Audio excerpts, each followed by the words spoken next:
Higho. I'm head of product marketing based here in London.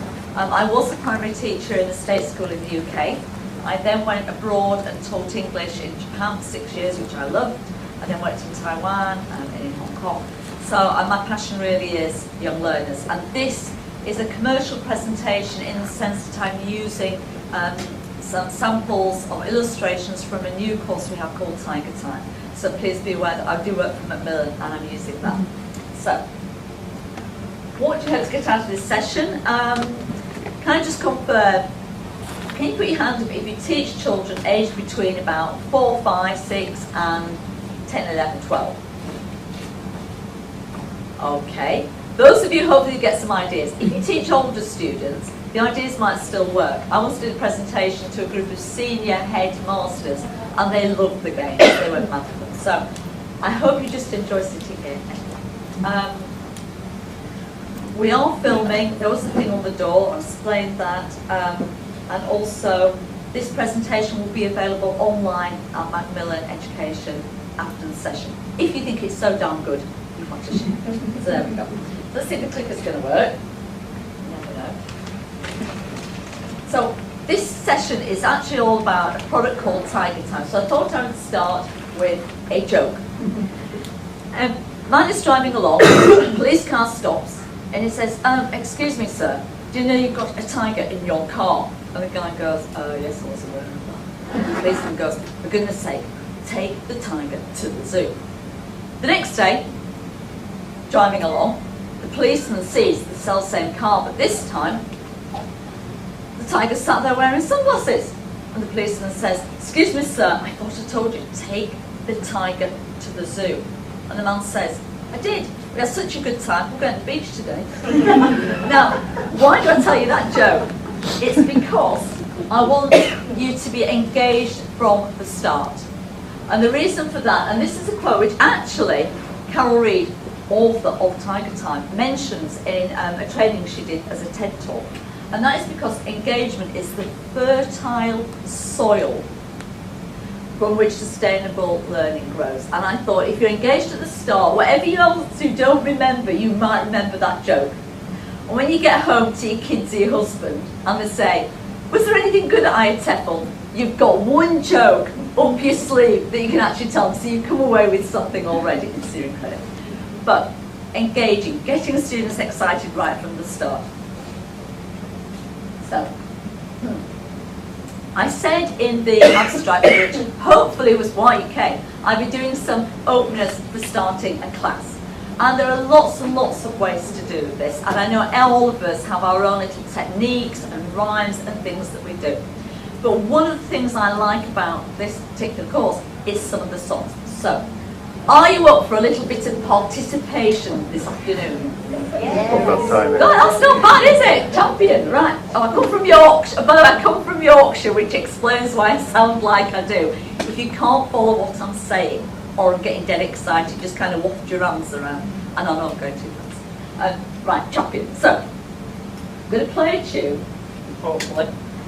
And I've got the words to come up in a second.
many of you do start your classes with a song or a rhyme?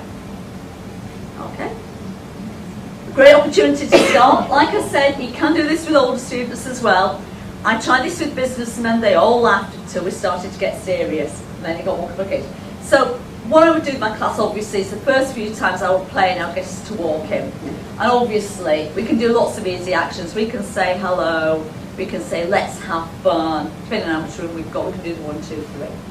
So, shall we try it again?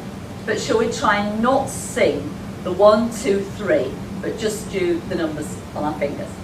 Now, when I tried this with a load of businessmen, it was the best thing in the world because half of them carried on singing. And it was fun to, and I went, oh, it's really hard, isn't it? Easy, easy. Being a 5-year-old or a 6-year-old is a jolly difficult task. So, let's get the specs on so I can see what we're doing. So let's give this a go.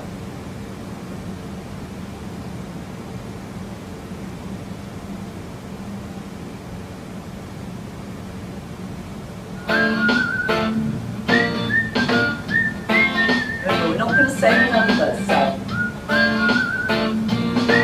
It's time for English. Everyone say hello. Hello! Nice waving. Everyone say here we go. Here we go.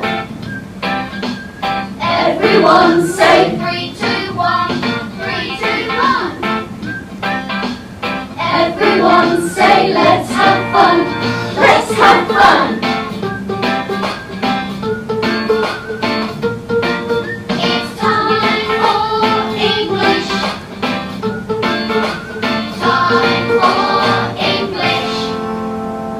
Okay, so why start with the song? Well, I think as the students get more used to singing it, they're already getting their brains into the thing. And something simple as this, you could then omit different words. And what I liked about this song, particularly for the unit I'm looking at, is there are contractions in it, and that's very important to me. Isn't it awful getting old?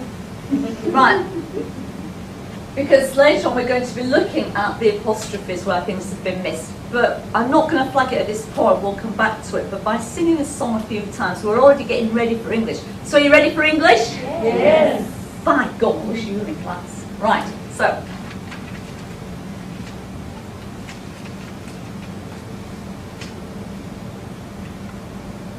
These are the options, like I said, we can omit stuff. And also, I like this because it's an instrumental piece. How many of you can actually move your students around the classroom? Do you have that freedom? I know in Asia, sometimes you have no choice because the seating is very cramped. And in other places where I've taught, you have no choice because seating is actually fixed. But when you can, it's nice to play the tune and get the children to walk around and sing. So I love music for that because it's starting to get their brains quietened down and think about what we're going to do. So I liked this quote in particular because as well as wanting students to learn and have fun, we also need to do 3 things with them. We need to challenge them because I always remember when I was at university and a tutor said, if you only put the bar here and everybody can step over it, you don't feel any sense of achievement. If you put the bar here and virtually nobody can get over it, people either cheat because they go under it or they don't even try. You want to put the bar about here. So it's a bit of an effort, but most people are going to be able to either jump over it, throw themselves over it, leap over it, cartwheel over it. They will make the effort to try and get over it. And I think that's true. So challenging, but also authentic and multidisciplinary. And I hope in the activities I'm going to show, there's a little bit of that in all of these. So, the units I've chosen, as this is Tiger Time, is all about animals, obviously. And I have a few more jokes about tigers peppered in, just to keep it lively. So, in pairs, which we do have lots of folk now, of course, so we can do the in pairs. In pairs, can you think about what kind of words your students, especially if they're sort of 5, 6, 7, 8-ish, would use to describe a tiger? So on a bit of paper, I'd like you to make a quick note of the kind of words you think your students would use to describe a tiger. Now bear in mind, you've probably done major body parts, probably done colours, you've probably done some simple words in size, figures. So a fairly simple description. Obviously we can say things like carnivore. I don't expect my students to tell me it's a carnivore. Just a couple of minutes, please.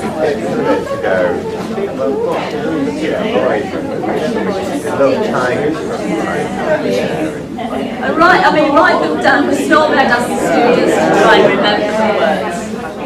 Hello ladies, would you like to try and sit in the crowds and do some activities? It just makes it easier if you need. Thank you. Thank you very much. They don't end up just sort of stuck in a little island at the back. We're talking about time and what would our younger English students, what words would they know to describe a tiger? When you were like in primary school. So I think you probably learned polycards, they probably learned colours, they probably learned simple menus and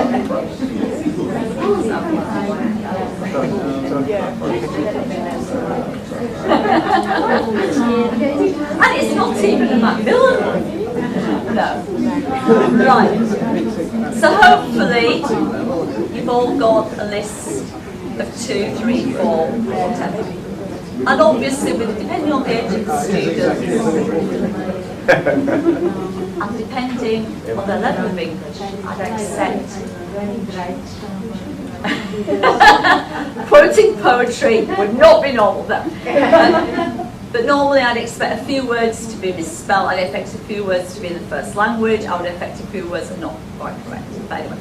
Now, normally with a class, you'd have obviously done some pre-vocabulary, and so I have actually got some words up here, and I'm thinking most of the words I hope you might have covered on your list. Like I said, I've gone for a younger age group, so when it comes to talking about a tiger, I would expect students to say something like it's got a big mouth, I would expect that to come from a young class, I would expect it's got legs or maybe paw. You may not have taught that yet, but I would expect all these descriptors to have been pretty fair really with what a tiger is all about. And would you say that those are all correct on the board? Yeah? So, the one I thought that might come up is you might get students who haven't yet learned the word fur saying a tiger's got hair, which I would accept with younger ones. Obviously, I would then correct it. But I would actually accept that for young learners. 9, 10s, 11s, no. I think we should know by then and we should be using it correctly. But with the little ones, I would give them a little bit of leeway on here. So, here are some words. Now, once you've drilled the students with words, this works well as an opener, which is the section we're thinking about, once they know the vocabulary. So, normally, if I'd have had a puppet, somebody gave away my puppet on the stand, so I'm now a puppetless puppeteer. So, but it doesn't matter. We can get around the lack of puppet. So, in a normal class with students normally in rows, what I would normally do would be play a little bit of music and pass the puppet until the music stopped. Okay? They ain't got a puppet, so I'm going to do that. So, I'm simply going to ask you to pass the pen around as much as you can, as if it was a puppet, and when it stops, say what we're going to do next. So you can pass it along or back or... Anyways, thankfully it's not as good as the puppet because everybody will be trying to grab it. But anyway, so I'm going to play a little bit of music from the song, and when the music stops, whoever's looking well. Yeah. Joyce is in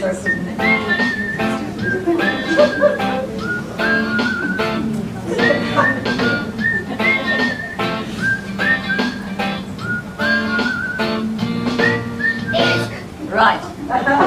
So, second row, would you like to stand up, please? We'll do the big row as well, look it from the ground. So, all of you on second row. So, who can tell me something about a tiger? We'll be in school and we'll put hands up. Yeah? It's scary. It's scary. Excellent, you can sit down. Good description. It's huge. It's huge, another good word. Yep, you can sit down. It has 4 legs. It has 4 legs. Okay, very good. You can sit down. Now, we've got one poor person stood on the road who's probably going to burst into tears if they're one of those delicate girls. So, this row now, stand up. So that's Mike at the back, the lady with the black scarf, and the lady in the blue top. And on your list, have you got some other words to describe a tiger that we haven't used already? So if you've got one of the words that you were describing, you can tell me about a tiger. It looks attractive. Okay, very good word. A little like that's fine, you can sit down. So the rest of the three people standing, can you think of another term to describe a tiger that the students may know? It's got stripes. Teeth. It's got teeth, okay. And whiskers. Right. But this lady's now standing, so now this row gets to stand up and they get to have a try at trying to remember more words about the tiger. I'll let you sit down. But you get how this goes. It's a way to recount vocabulary without making a child feel picked on, because they've already worked to brainstorm some words and you've probably refreshed the vocabulary. Now, the vocabulary that I'm using for this level comes from levels 1 and levels 3. So we're recycling the vocabulary that we've already had. So, like I said, I picked this from level 1. Now, the actual course I'm doing is level 3, so I expect my students to come up with all these words. Now, what level 3 does is it takes the animal idea and we learn more animal words like fur and claws and new words like that. Now, the students may already know some of those words, and it's useful if I find that out. And in a game like this, where you're just going round in rows, because I've already brainstormed, one poor child has been sat there thinking, I don't know an answer. Because as a little group, you've probably come up with 6 or 7, maybe even more descriptive words. So it's just a nice way to refresh vocabulary. And if you start playing it with classes, truly, they'll want to play it again and again, because nobody's been left out. It doesn't matter if you're the last one standing, you won't be for long because the rest of that row behind you will join you. And then so everybody gets to participate. How many people here have 40 people or more in a class? Yeah, I know some in China do it in Taiwan. So this is where this game can really help, and it's random. You don't know who's going to be the last one standing, so therefore everybody's paying attention to the answers that you've got. For older ones, get them to strike off answers as they're said, so they can't repeat the same words. For the younger ones, of course, it's not a problem to repeat. So, as I said, I'll correct that to fur. So, as well as wanting it to be engaging and to make them think a little bit, we also want them to develop some key skills. And I think that these really underpin critical thinking in an awful lot of ways. Why do we want students, especially, and there's a lot of discussion, I was discussing with a lady at breakfast this morning who's nothing to do with biotech. She's here helping Turkish students find university places in the UK, completely unrelated. And she was saying one of the biggest things they're looking at in Turkey is trying to get critical thinking in at primary. Because once students start to think about what they're doing, why is it important, where does it lead to, what happens next, then it's easier when they get to secondary school, and then it's hopefully better by university. So this, does anybody know where this quote comes from?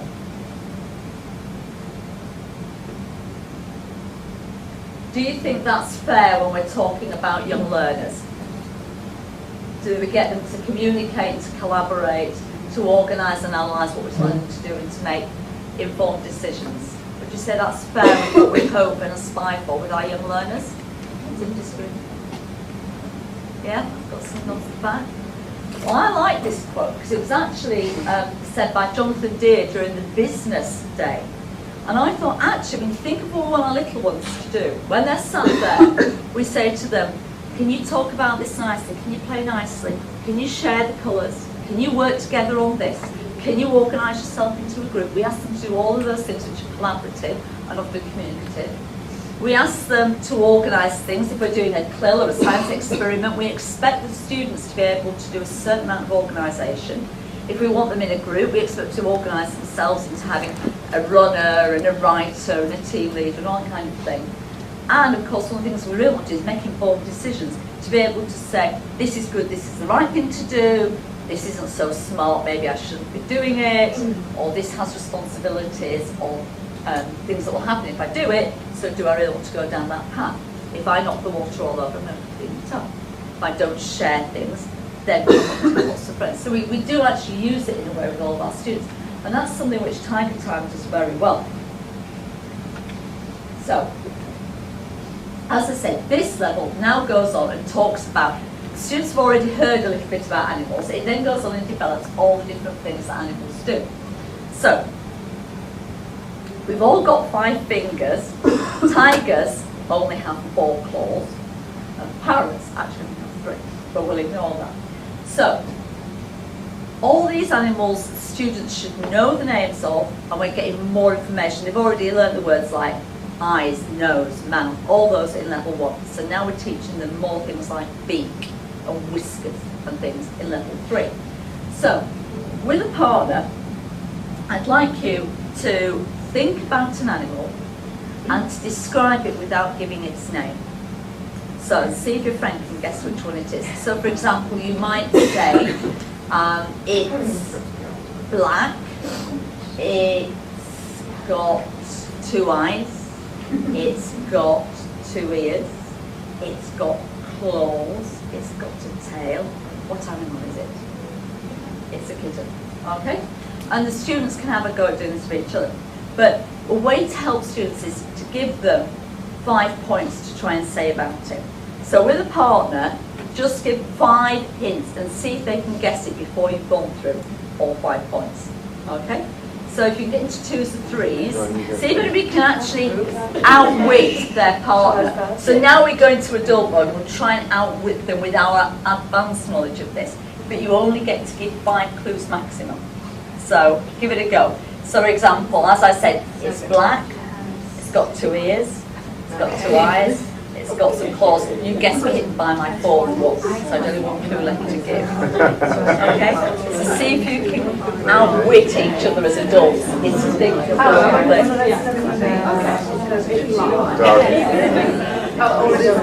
Number 3. Yeah? You can use your adult brain for this to try and outwit each other rather than just having to use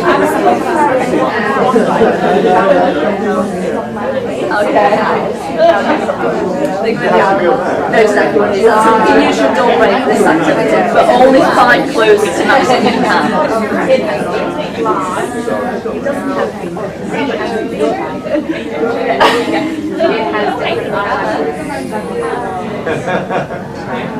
Has anybody managed to outfox their partner yet?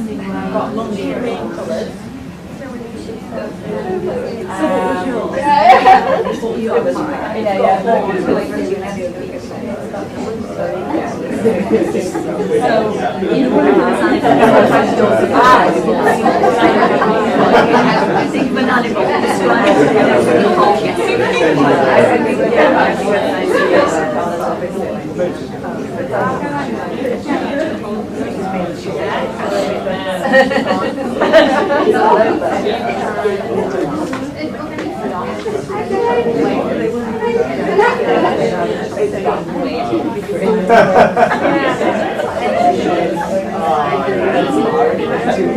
Okay, I like the laughing. Laughing was good.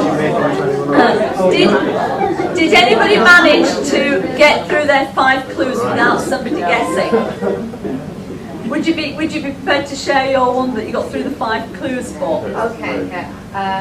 It has 2 wings. It has 2 eyes. It has a beak. It has a tail, and it's multicolored. Is it a parrot? It is a parrot, but it could actually have been. It could, yeah. Okay. Now, one thing I noticed. Did you notice how many times that they said it's got, it's got, it's got, it's got? Okay. So we're using contractions there. Now, for students, it may well be, as I said, that you have to very tightly stick to this. But if, for example, you've got some animals in the class or another poster, you can broaden it to that as well.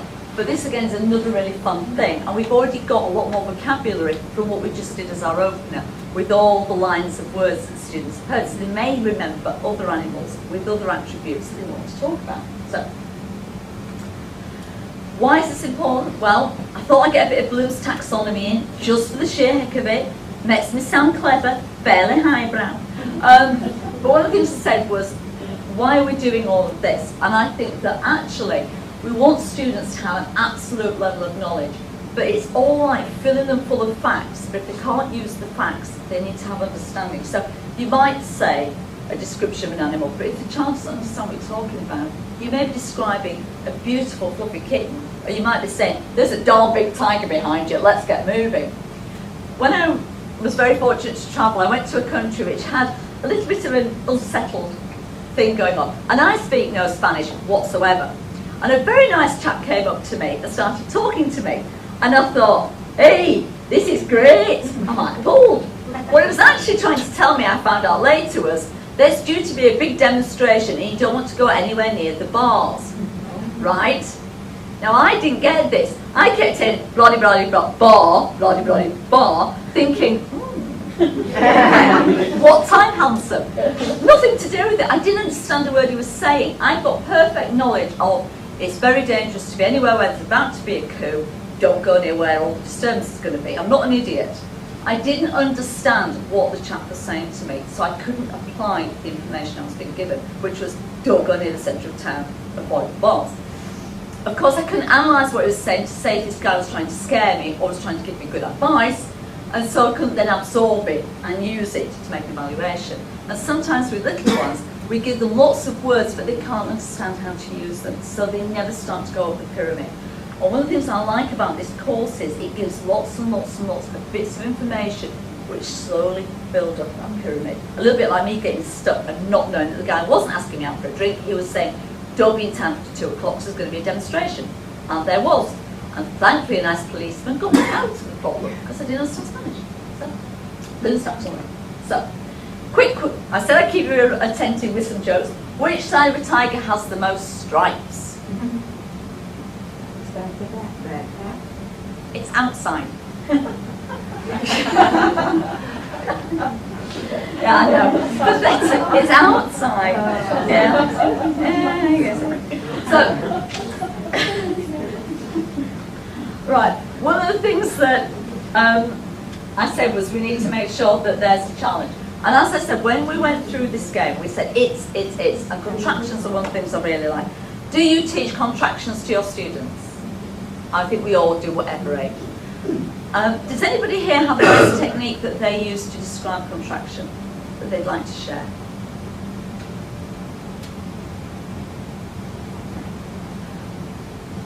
I was going to say the smash.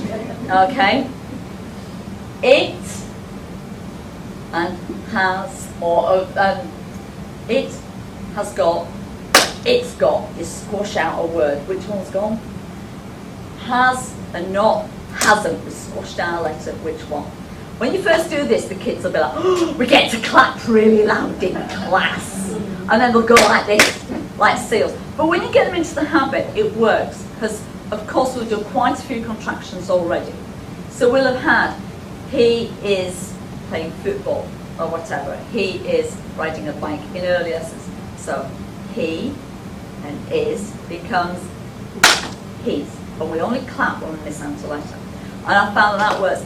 If you've got, I don't know what your school's like. One of the schools I taught in, we used to get these really hideous little bags with our sandwiches in, and another hideous little bag with a biscuit in. They were brilliant, because you just write the 2 words in, then you smack them together. So you can have, for example, she and is, and they can do that. But this way, by doing the clap, it helps them remember there's something that's changing when we do this contraction. Of course, we need to teach it and drill it on the board. We need to show them what's got missing. But if they're starting to speak and they suddenly realise they could have used a contraction and didn't, and you go, there's a very good chance it's a simple sentence, it will jog their memory. Because they won't always have you on the back of their shoulder going, that could be a contraction. And the same is true when they then decipher it back. If you say, look at that, there's an apostrophe, remember it's a clap, then you can start to break the word apart again and think there are 2 words here. What are the words that should have been there? And I found that very useful for me when I was learning another language to try and remember that when there's a little apostrophe, I've got to squash something out of it. What am I squashed? And students seem to like that. Of course, you do have to limit the amount of clapping. I will agree with that. But this is using all of the terms in a nice sentence to try and do the guessing game again. So he has, she has. So, time's marching on. I said I promised I'd finish dead on 1 because I know people got trains to go for. So what I was going to say was, do you want to have a go at doing the clap when you do a contraction for this. So, if I said, it's green, it's got 2 eyes. Anybody want to guess which one it is yet? It's got a tail. It's a lizard. Exactly. If you didn't clap. There we go. See, instantly, you're remembering, because I said you didn't clap. Okay? It's got teeth. It's got fur. It's got 4 legs.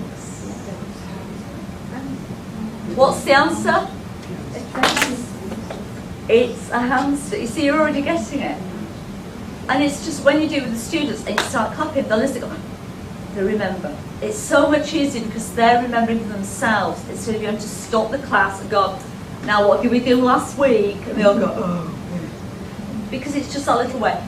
Keeping the speed of the lesson going is really helpful. And these little taps, things like that, just jog the memory of the students, especially the younger ones. But even I would say with older ones, it's still worth giving them a taste of it when they first start into secondary school, because they will forget. So if you find at the holidays between the end of the first year and then coming back over the summer or winter, they forget everything you taught them, and then you need 3 weeks to refresh them. That little clap will save you some time.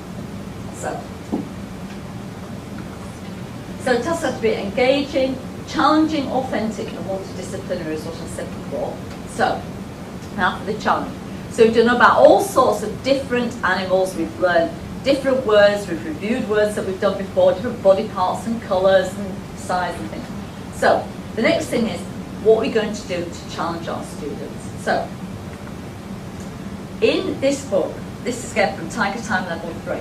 What they do is, we've done all the animals, it would be really easy now to go, so this is mummy animal, and this is baby animal, because lots of animals do that. Or, this animal lives here, and this animal lives here, or do you have any pets? But what they actually do is, they suddenly go, hold on, these children, this is level 3, these are quite smart kids. They kind of know what's going on with the animal thing. So they talk about mammals and reptiles. Now this is where the bar's getting to here. Because lots of the children will have easily kept pace with this lesson so far, but now we're throwing them a little bit of a challenge. Because we're talking about mammals and reptiles, about the different places where they live. And this is at a level 3 book. Now lots of times we shy away from that, but we need to give students that challenge because they actually know an awful lot of this. There are new words in there and they need to be taught, but there's also a lot of what we've already done. If you notice, there are quite a few contractions. So we've already worked out where the apostrophe is, there's a word missing, can we put words back in? We're also getting lots of animals that were taught earlier. We've got a lizard again, we've also got things like a chameleon, we've had monkeys before, but we've got a marmoset. So we're taking it that a little bit further, we're giving students a bit more knowledge, but we're still keeping it within the idea. And I don't know if you've now learned something new today, but did you know there are no reptiles in the Antarctic? I did not till I read this book. It's aimed at somebody that's about 7 or 8. And I didn't even know that. So this really steps it up because the grammar, the contractions are in there, we've got information about animals, but it's pushing the bar to here. And let's face it, if you're talking about a lizard and eggs, students are just going to be hooked because it's a bit creepy. So I quite like this one because it makes them think. Now if we have more time, I'd do something with the contractions, we'd read it with the claps and all the rest of it. Well, clearly we haven't because we've only got 10 seconds. But I like the fact that this doesn't just do the standard, it really pushes children and it's engaging. And of course, it's multidisciplinary because they're going to learn about all sorts of countries which I love. So, communicate and analyse and how to make informed decisions. One of the activities, which unfortunately I don't have with us here, but you should hopefully all get a poster so you can do some activities when you get back, is there's lots and lots of things for students to make and practice and share. And I think this is nice because they can then do their own version of the animal game and actually ask questions using contractions that they've learned. And this of course is something to take home and show their parents. And these activities are actually on the back of Tiger Time. As I said, I know I'm being slightly commercial, but this is a commercial presentation. So, we've learnt about animals, we had a song, Do you remember my joke from the start? Yes. So, another thing is with the reading section, I wasn't sure how big this would come up, but actually it's very readable. So it's a whole story about an animal. In theory, you shouldn't see the last line, but it's there. It's a hedgehog. Now what you can do is get students to write their own story for homework, to recycle what they've done, but get them to change the animal at the end. So they give all of its descriptors, and we've already learnt at least 5 because we practiced this in class. Can I get through an animal without somebody guessing what it is? And so they can write, maybe they might say, here he said, is it a mammal or a reptile? I don't know. Has it got a head? No, it hasn't. Has it got legs? No, it hasn't. So you can describe it using the descriptors, but can you try and make it so that when you get back to class, or if you do it as an activity in class, your friend can't guess what the final animal is. With this kind of thing, I would always say only get your students to draw the final square. Don't get them to draw it all as a cartoon because it'll take them all week. But if you ask them to draw the final square and then ask their friend, then at least they get to draw, because most kids love drawing. And this is a really nice way to illustrate things in the classroom. But it's also challenging because children that know other animals you haven't covered can maybe describe them. But it's also inclusive. Children who don't have maybe a great confidence in English have already had lots and lots of animals described. They've had lots of descriptors said during the class. So you've got a better chance of success. So, another thing for grammar, this is the slightly silly bit of it, because I was going to do this as a guessing activity, but I've run out of time to really march it on. But if I describe something, it's got pink skin, big wings and whiskers, and it's a lizard, it's clearly not a real lizard, I hope. Anybody here who's from the World Wildlife Fund, I hope I haven't just killed another species. And neither do we know of any cheetahs that have got a beak, thank goodness. But you can get children to make up silly rhymes. Now this is to reinforce the phonics. So if you look, they're all highlighted with the it sound. But also, we've got contraction in there. So we've got it's and thin lizard. It's got pink skin. So we know that we've got contraction in there as well. And of course, for homework, I would say to the students, okay, make up your own fantastic animal and describe it. What can you come up with? And I'm sure they'll come up with something phenomenally fantastic. So sometimes the fun and the silly is quite good. Another thing that students usually like doing is when we're going to condense it down, we want to think, what did we get out today? Well, I already said from level 1 they've already got body parts and colours and a few words about size. We've used those with our new words, which are things like fur and claws and all the rest of it. So we've learned, we've extended what we've done. We've got more body parts, but we've also learned about mammals and reptiles. So, can they make up a joke about an animal? I've picked a joke about a tiger. So what's the silliest name you can give a tiger? Tiny. Good one. Spot. Spot. That's what I was thinking of. Okay. There's another joke. This is a child's joke as well. What's the tiger's favourite day of the week? Monday. Tuesday. But this is a silly thing about working with young learners, because you've got lots of things about the animal. Can they try? Jokes are a little bit harder. I've tried jokes with the 9, 10, 11-year-olds, but they'll find anything funny, so you're on to a winner anyway. With the younger ones, the descriptive make up an imaginary animal is probably the better way to go. But what we do, we're trying to get them to recycle what they've learned in the lesson in a way that's going to continue once we get out of class. So, they can remember contractions help because of their clap. If we're describing something, we can say, can you think of 5 things that tell me about an elephant? And they might be able to say, it's grey, it's got big ears, it's got a trunk, it's got big feet, it doesn't like mice. Is that true? They don't like mice? Don't actually. But this is that we can get them to remember it, because once they leave the classroom, we need it to constantly be going around their little heads. So, as I said, this is a totally shameless plug for a course called Tiger Time. It's written by Carol Reed. It's written by Carol Reed and Mark Ormond. I hope you do know both those names. Carol Reid has been president of Higho, so it's a wonderful privilege simply to talk about the course. And obviously this is therefore tested and proved on what sorts of students. I wanted to finish with a quick quote from Rudyard Kipling. Mainly because the man spoke a lot about tigers. You see, there was planning went into this, there's like a theme. And I really like what this quote actually says. No printed word, nor spoken plea can teach young minds what they should be. Not all the books on all the shelves, but what the teachers are themselves. I thought that was a really good quote. We can do everything. Fabulous books, but teachers really are at the heart of everything we do. My name is Carol Higho. Like I said, I work for Macmillan. Thank you very, very much for coming to this session. Just a little plug, we've got a thing called Teachers at the Heart campaign going. It's a scholarship for 5 teachers to win 2 weeks of teacher training here in the UK provided by NIL. It's a really great competition. If you want no more information, then please ask me about it. But can I say thank you very, very much for your time, and this will be online.